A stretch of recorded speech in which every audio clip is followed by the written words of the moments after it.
Hey everyone, welcome back to the channel. So today what I'd like to show you is how to loosen up a tight calf muscle and keep it loose forever. One of the things that we see is with stretching and stretching muscles, we seem to be at a point now where we stretch and have to keep stretching regularly. We're not necessarily looking at stretching as a thing that we do in order to not have to do it at some point. It just seems that if you come in and have physical therapy, if you see any health professional, if you're an exerciser, we're sort of living with this idea that you have to stretch something and you have to keep stretching it in order to keep it loose and supple. But what we miss here is we seem to miss and neglect the idea of why that muscle has become tight in the first place.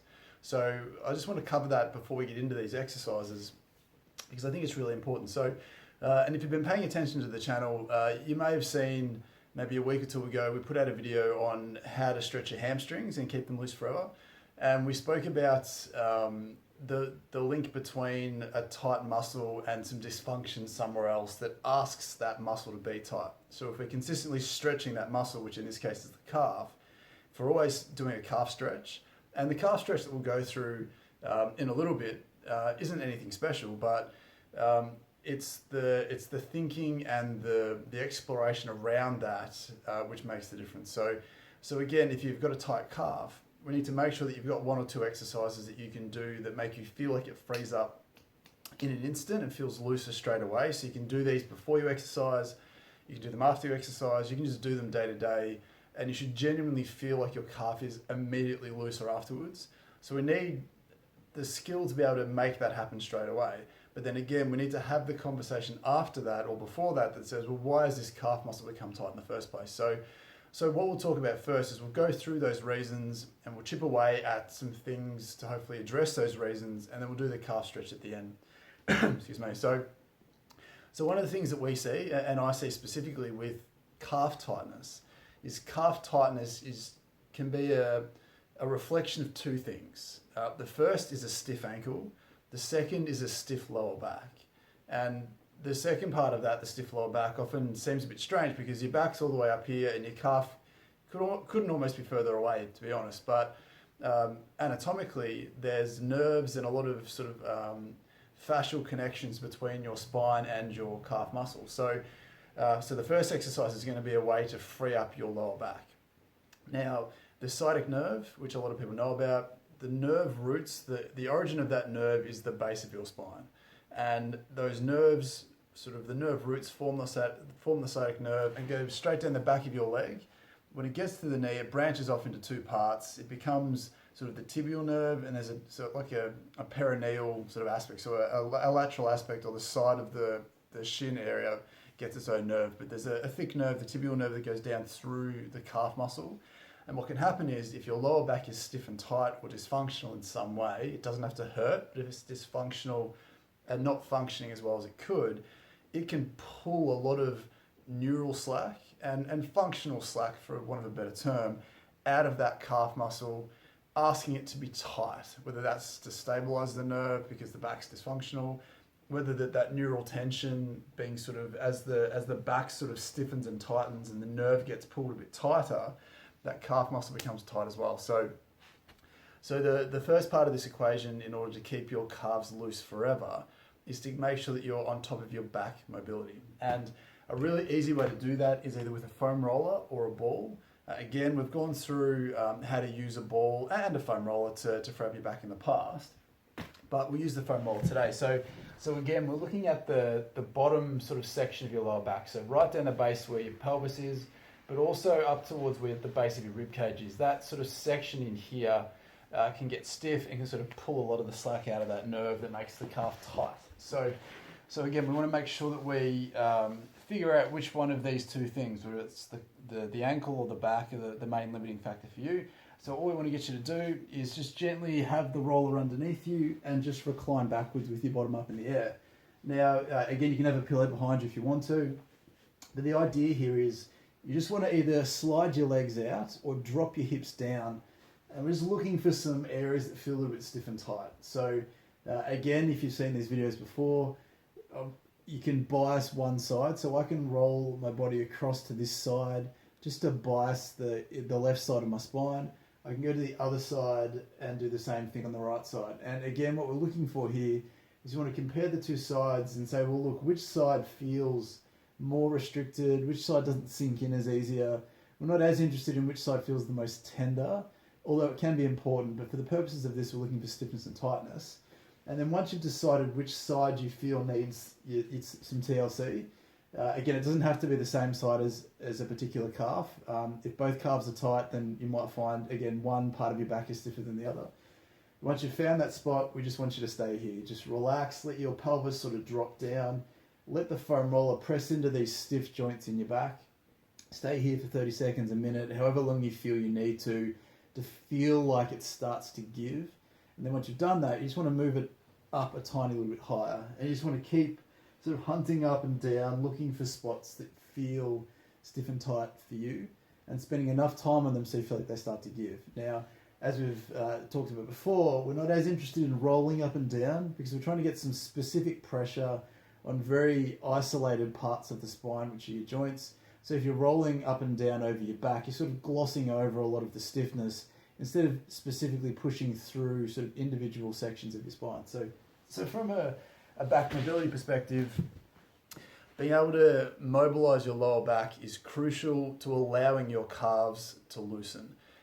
Again, when we go through the calf stretch, we want to make sure that that calf stretch is really the icing on the cake. It's pulling back some of those layers that have been asked to be there by something else.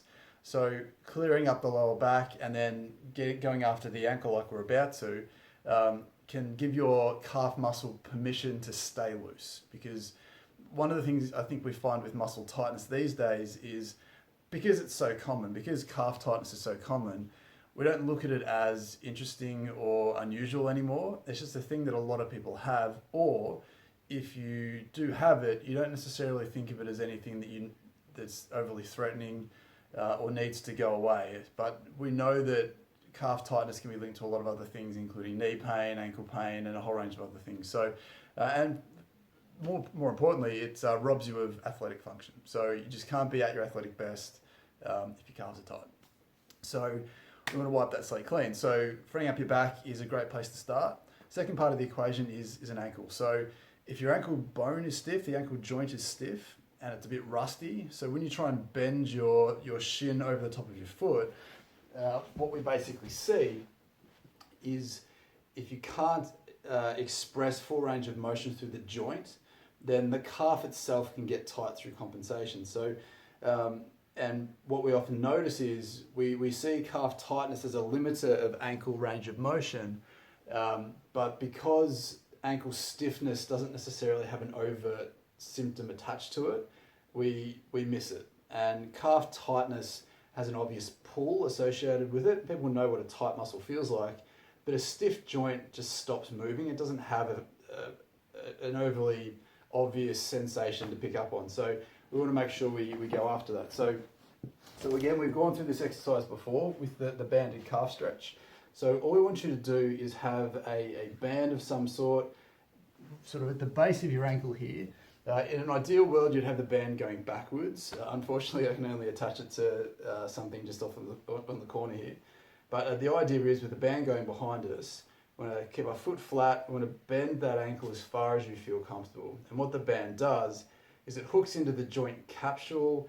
The capsule is the thing that often gets a bit rusty and stiff, and it biases that joint, allowing us to go a little bit further. And over time, it starts to give. So these bands are fantastic and an important piece of any stretching routine. So again, the idea with this, just to show from front on, is we're bending the ankle as far as you can, but we're not letting your knee cave in. We're trying to keep that knee out as far as you can without your toe or heel or foot lifting off.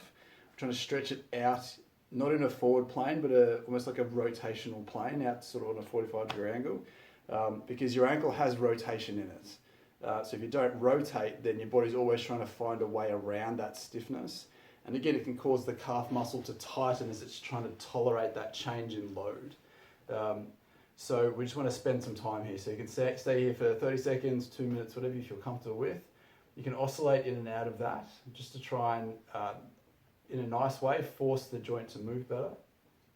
But what you should hopefully feel immediately is you should feel like your ability to bend that ankle is better. You shouldn't feel like your calf is as tight. So taking off the handbrake in the ankle, taking off the handbrake in the lower back, generally the two underlying features for why a calf muscle will want to tighten in compensation.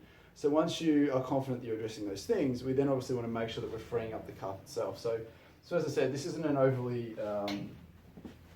fancy way to stretch your calf, but what you can do is trying to get your heel as close to a wall or a corner as possible. And we're just trying to, keeping your legs straight, bring your hips over the top. So we're trying to close the distance between your hip and the wall or the door, whatever you've got. And you should feel at the back of that calf is some tightness. Now you can rotate your body to one side or the other just to hit different angles or different corners in that calf. Twisting towards your foot may sort of bias the outside of the calf. Going this way might be more on the inside. The different parts of that calf muscle can get tight. So make sure it's specific to what you feel. But what we're looking for here is once you find your calf tightness, we want to tense it up. We want to use this PNF stretching, this proprioceptive neuromuscular facilitation, or contract relax stretching. So you find some tension, take a deep breath in, squeeze, tense that calf muscle, push your toes, your foot back into the wall, whatever you want to do. Hold it for 5 to 10 seconds and then relax. And then you should genuinely feel like you've given yourself a little bit more range of motion. So same thing again, deep breath in, squeeze, tense that calf muscle, get your brain and nervous system involved. So maximal contraction so that when you relax it, you get a maximal relaxation and that tissue starts to give. Now, it's a great one to do off a step if you have one. But the idea here is that automatically, and we probably should have done this beforehand, but I don't know if the camera will pick this up very well, but so my left ankle comes back to here and my right one feels like it just goes further. So any stretching, as we said, should always have an immediate impact, because if it doesn't, then you haven't made a change. And one of the misconceptions with stretching is that you shouldn't have to stretch every day for 2 weeks or 6 weeks to start to feel more flexible. It should happen immediately. And if it's not, then you're wasting your time. Because if we're looking at this as trying to make stretching a thing you used to have to do, we can't get there if you have to take 6 weeks to feel like you're actually doing something. So by adding in the contract, relax, muscular stretching, the hold, relax, going further, hold, relax, going further, it should instantly give you more flexibility in those muscles.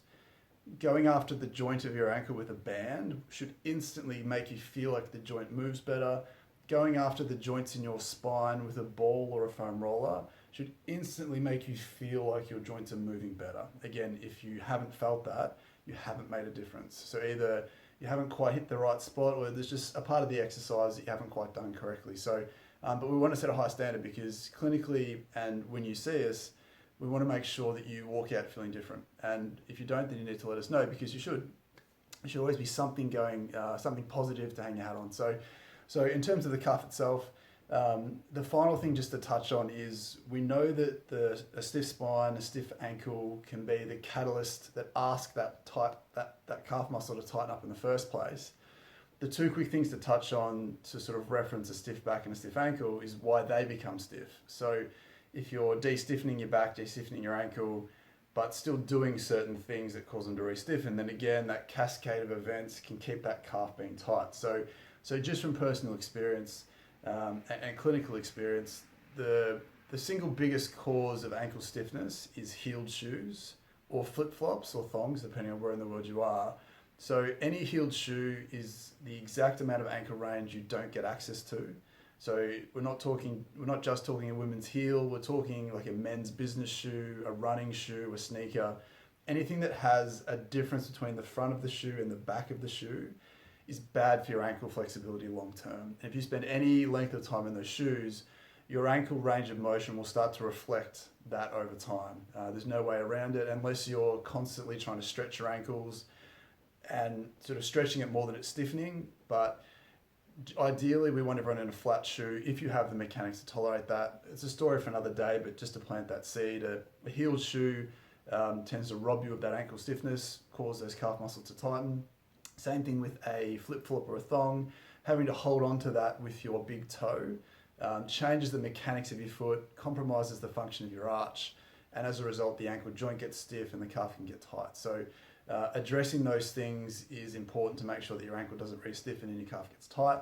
And on the other side of the scale, when we're looking at a stiff back, the single most likely reason that your back is stiff is that you're just putting it in a less than ideal position. So we're talking sitting on the couch, driving, sitting on the work computer, even if you're sitting down having a coffee or a beer with your mates. The secret to eliminating back stiffness is to keep it in a good position. So most people stand in a good position, but as soon as they sit down, they just lose that shape and sink into the couch and they're lost for a couple of hours depending on what they're doing.